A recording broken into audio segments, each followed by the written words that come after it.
ဒီဗီဒီယိုတင်တော့လေရှယ်ကမဖမ်းဘူးလားလူရင်းတို့ရှင်းပြောပေးပါလားအမပြောတာလူရင်းကိုမရောက်ဘူးလို့အဲ့လိုပြောတဲ့သူတွေအတွက်ပြန်ပြောပေးမှာဖြစ်ပါတယ်ကင်မလက်တိုင်းသားဆိုတော့လေဒီမှာစကားကွဲမိခင်ဘာသာမဟုတ်တော့အဲ့ဒါကြောင့်ပါကဲလူရင်းတို့ရှင်းမပြောမယ်နော်နေရာကတော့ Oklahoma State Glenpool မှာပါဖြစ်တဲ့နေ့ကတော့ဒီတနင်္ဂနွေ17ရက်နေ့ဒီ2026ပေါ့နော်အဲ့မှာနေကင်းဖြစ်သွားတာပါဖြစ်စဉ်ကကြတော့အဲ့ဒီ Sunday မှာပေါ့နော်သူ့သားတွေကို Sunday School သွားဖို့ပေါ့နော် ferry လာခေါ်တဲ့ချိန်မှာအဲ့ဒီအမကအိမ်ရှိမှာလိုက်ပို့ပြီးဒီထဲပြန်ဝင်လာတယ်ပြန်ဝင်လာပြီးတော့မှသူတကားကိုတော့မချမိပဲနဲ့ဝင်လာပြီးတော့မှသူတို့လင်မယားနဲ့ထမင်းစားနေတယ်အဲ့ဒါဘလောက်မှမကြသေးပဲနဲ့တကားခောက်တန်ကြားရတယ်ပေါ့နော်တကားထုတ်တန်လေကြမ်းကြမ်းလာတဲ့ခါမှာသူတို့ကလန့်ပြီးတော့မှဘာလဲဆိုတော့တော့မဖွင့်ပေးဘူးပေါ့နော်ဒီဖုန်းထဲကနေပဲ CCTV ကင်မရာနေပြီးကြည့်ရတဲ့အခါမှာဒီလူကြီးဖြစ်နေတာဆိုတော့သူတို့လန့်တာပေါ့နော်ဒီလူကသူတို့အတိလည်းမဟုတ်ဘူးပြီးတော့ကြောက်စရာကြီးပေါ့နော်ဒီဝတ်စားထားတာတွေရောပြီးတော့ပုံစံရုပ်ပေါ်ကြည့်ရတယ်ကြောက်စရာကြီးပေါ့နော်အလိုကောင်းတဲ့မတူဆိုတော့သူတို့ကတကားတော့မဖွင့်ပေးဘူးအဲ့ဒီမှာသူတကားကိုတော့မချတဲ့ဟာတတိယတော့ပြီးတော့မှသွားပြန်ပိတ်တာပေါ့နော်ဒါကပွင့်ဟိုကအရန်ထူတော့လေပွင့်ခံနေနေဖြစ်နေပြီအဲ့ဒါကိုသူကတန်ကောင်းချင်တော့အဲ့ဒီလူကဒီလောက်မချထားတာကိုမသိလို့ဒီလိုမဆွဲလိုက်တာနေမှာပေါ့သူမဆွဲဘဲနဲ့အဲ့လိုထ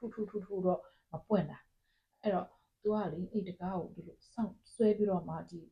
block ချလိုက်တာပေါ့နော်အဲ့ချိန်မှာဒီလူကလေတကားမဖွင့်ပေးဘဲနဲ့ပိတ်လိုက်မှန်းသိတော့ဒေါသထွက်ပြီးတော့လေပေါ်တာပေါ့နော်ငါတို့ကဘယ်ဌာနပါတကားမဖွင့်ပေးဘူးလားမဖွင့်ပေးငါတို့ကရဲခေါ်မှာဆိုပြီးတော့ချိန်ချောက်တယ်တဲ့အဲ့ချိန်မှာဒီအမတွေကလည်းသူတို့လည်းကြောက်နေပြီပေါ့နော်သူရဲကိုခေါ်လိုက်တယ်911ခေါ်တာပေါ့နော်ဒီလူတွေကသူတို့3ယောက်ပေါ့နော်ကားထဲမှာမင်းကလစ်တစ်ယောက်ရှိတယ်ပြီးရင်တကားခောက်လို့သူဒီလူပြီးတော့အပြင်မှာပေါ့နော်ဒီတကားနာကိုလာလိုက်ဒီအပြင်ဘက်မှာကားနာမှာတွားလိုက်သူလုံနေတဲ့ကောင်ပန်းရောင်ဝတ်ထားတဲ့ကောင်တစ်ယောက်ရှိတယ်3ယောက်အဲ့ပါအဲ့ချိန်မှာရဲတွေကသူတို့ရဲခေါ်လိုက်ပြီဆိုရဲရောက်လာတော့ရဲကခေါ်လိုက်တော့9မိနစ်လောက်တွင်းမှာရောက်လာတယ်ရဲခေါ်တာသူတို့မဟုတ်ဘူးเนาะအင်ရှင်ရောက်လာပြီးတော့မှဒီလူ3ယောက်နဲ့ပေါ့နော်ရဲတွေနဲ့ပဲအိမ်ရှိမှာပေါ့သူတို့လက်ထားတဲ့ကားနားမှာပဲစကားတွေပြောကြတာတဲ့အင်ရှင်ကထွက်ဖို့ထွက်တယ်เนาะအင်ရှင်အိမ်ထဲမှာပဲသူတို့ကဘာတွေပြောကြလဲဆိုတာတော့ဒီလိုလည်းမသိရဘူးပေါ့နော်ဒါပေမဲ့အင်ရှင်ကလည်းအိမ်ထဲမှာပဲနေတယ်ရဲနဲ့သူတို့တွေနဲ့တွေ့ပြီးစကားတွေပြောကြတဲ့အခါမှာပြီးသွားတယ်ပေါ့နော်ပြီးသွားပြီးတော့မှသူတို့ရဲကပြန်လွှတ်လိုက်ပြီးတော့မှရဲကအိမ်ရှင်စီကိုကားလာခောက်ပြီးတော့မှရှင်ကဖွင့်ပြီးတော့ရဲနဲ့အိမ်ရှင်နဲ့တွေ့တယ်ပေါ့နော်အဲ့ချိန်ကျတော့ရဲကဘာပြောလဲဆိုတော့ဒီလူတွေကဘာကြောက်လာလဲဆိုတာကိုရှင်းပြတာပေါ့နော်ဒီလူတွေကရဲကိုရှင်းပြတဲ့အခါကိုအိမ်ရှင်ကိုရဲကပြောရှင်းပြတာသူတို့ဖုန်းပြောက်သွားတဲ့ဟာကိုပေါ့နော် location နဲ့လိုက်ရှာတဲ့အခါမှာဒီနေရာဖြစ်နေလို့ဆိုပြီးတော့အဲ့ဒီအကြောင်းပြချက်နဲ့လာတာတဲ့ဆိုရဲကလည်းအဲ့လောက်ပဲသူတို့ပြောပြတယ်ပေါ့နော်အိမ်ရှင်ရဲကတော့သူတို့အဲ့ဒီအိမ်ရှင်ရဲ့ဘေးအိမ်မှာလည်းသွားပြီးတော့မှပါတယ်မေးတယ်တော့မသိဘူးသွားတွေ့တယ်လို့ပြောတယ်ဆိုဇလန်အိမ်မှာပြီးသွားပြီနော်ဒီကိစ္စတွေမှာပြီးသွားပြီရဲကလည်းမဖမ်းဘူးကိမဲ့အမြင်နဲ့ကင်ပြောပြချင်တဲ့ဟာဟိုမှာစမှာပေါ့နော်ဒီမှာကြည့်လိုက်သူတို့ဒီအမတွေရဲ့အိမ်ကိုကြည့်လိုက်အဝင်ပေါက်ကိုကြည့်လိုက်အမအုတ်နိုင်ရနှစ်ခုနဲ့ကာထားတာပေါ့နော်ဆိုတော့ဘယ်တော့ပဲတကားထူပတ်ဝန်းကျင်မကြားနိုင်ဘူးသူတို့အတွက်ကအရန်လုံခြုံတယ်လीနော်တော်တာဆိုလို့ရှိရင်ဘယ်တော့ပဲဆူပတ်ဝန်းကျင်မကြားနိုင်ဘူးပြည့်တစ်ခုကပြောချင်တာ US မှာပေါ့နော်လမ်းပေါ်မှာဆိုရင်အရန်ဖော်ရွယ်ကြတယ်ဒီအဖြူတွေကလ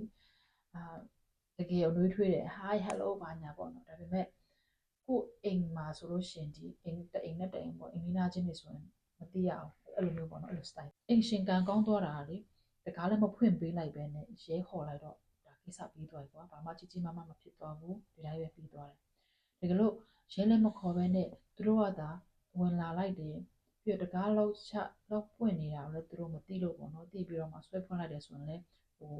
ကားထဲကစောင့်နေတဲ့သူတွေလည်းထွက်လာဝင်လာပြီးတော့မှဘာဖြစ်နေဆိုမပြောနိုင်ဘူးအင်ရှင်အနေနဲ့လည်းဟိုမှာပစ္စည်းဥစ္စာယူသွားတာကိစ္စမရှိဘူးတင်မကိုအသက်အန္တရာယ်တစ်ခုခု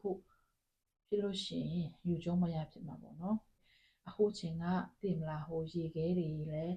းအမျိုးပေါ့နော်ဒီလိုတွေရှိနေတဲ့အတော်တွင်မှာဒါတွေကဘယ်လိုပြောမလဲပွဲလက်တော့ဖျာခင်းတာပေါ့နော်ပြောရမယ်ဆိုအဲ့လိုတွေအများကြီးရှိလာနိုင်တယ်ကိုမသိတဲ့သူတွေကိုတကားလုံးဝမဖွင့်ပေးပါနဲ့တကယ်လို့ကိုကဖွင့်ပေးမိလိုက်တယ်ဆိုလို့ရှိရင်လည်းချင်းမဟန်မှုဆိုလို့ရှိရင်လည်းဖ ုန်းကိုပေါ့နော်အမြဲကြိုက်ထားပါပြီး911ကိုခေါ်ထားပါကိုကဘာမှမပြောနိုင်ဘူးအင်္ဂလိပ်စကားမပြောတတ်ဘူးဆိုရင်တော့မှလေဘာမှပြောစရာမလိုခေါ်ထားပြီးတော့အဲ့တိုင်းပဲသူတို့မသိအောင်ဖြစ်ထားလိုက်ရဲရရောက်လာလိမ့်မယ်ဘာမှမကြောက်ဒီဘက်မှာသူရက်ကွက်နဲ့သူအကုန်လုံးရဲရရှိပြီးသားဆိုတော့ရဲရရောက်လာလိမ့်မယ်ကိုတာဖုန်းမချနဲ့သူတို့ကိုယ့်အကူတခြားပေါက်ရောက်လာတယ်ဆိုတော့ဘာမှကြောက်စရာမလိုတခုအန်ဒီရဲ့ဂျုံရတယ်ဆိုလို့ရှိရင်တခြားပေါက်ဖုန်းကိုလက်ထဲမှာအမြဲတမ်းကြိုက်ထားပါဒီ911ကိုခေါ်ပြီးတော့မှလေအဲ့လိုမျိုးပေါ့နော်ဟန်မပြတ်ပဲနဲ့နေပါလို့ပြီးတော့ဒီတလက်စနဲ့ပေါ့နော်ဒီ ice တွေကကိုယ့်အိမ်ကိုလာတယ်ဆိုလို့ရှိရင်ချက်ချင်းတကိုင်းမဖွင့်ပေးပါနဲ့သူတို့ကိုမေးပေါ့နော်ဒီတရားသူကြီးကနေပြီးတော့မှခွင့်ပြုတဲ့လက်မှတ်ပါလားပေါ့နော်အဲ့ဒါကိုမေးပါတကယ်လို့သူတို့အဲ့ဒါပါတယ်ဆိုမှဖွင့်ပေးပေါ့နော်မပါဘူးဆိုလို့ရှိရင်တကားကိုမဖွင့်ပေးပါနဲ့သူတို့အတင်းဟိုဖြစ်တာဆိုတော့တမျိုးပေါ့နော်ပြီးလို့ရှိရင်ကိုကပေါ့နော်ကိုကစကားတွေပိုင်းလည်းအခက်ခဲရှိရဆိုလို့ရှိရင်ရှင်းနေပဲတွေးချင်တယ်ပေါ့နော်ရှင်းနေပဲစကားပြောမယ်လို့ပြောပြီးလို့ရှိရင်လက်မှတ်တွေပိုင်းထိုးခိုင်းတာပါညာရှိရဆိုလို့ရှိရင်လည်းရှင်းနေမပြောရမချင်းကဘာလက်မှတ်မှမထိုးဘူးပေါ့နော်အဲ့လိုမျိုးတွေပြောပါလို့တလက်စာနဲ့အဲ့ဒါပါဒီမှာလိုက်ပြရစီပြီးရင်ဒီစစ်သားတွေကိုပေါ့နော်ဒီ ice အနေနဲ့တာဝန်ထမ်းဆောင်ဖို့ training ပေးနေတယ်လို့လည်းခင်သိရတယ်ပေါ့နော်ဆိုတော့သူတို့ကတော့လှုပ်ရှားမှာပေါ့နော်ဆိုတော့ကိုယ့်ဘက်ကတတိလေးနဲ့နေပြီးရင်ဒီချိန်မှာလေကားမောင်းတဲ့အခါမှာလည်းတတိထားဖို့ပေါ့နော်တလောကတော့မှအမျိုးသားတငယ်ချင်းလေဒီဘာမှအသိအရေးမကြီးတဲ့ဒီ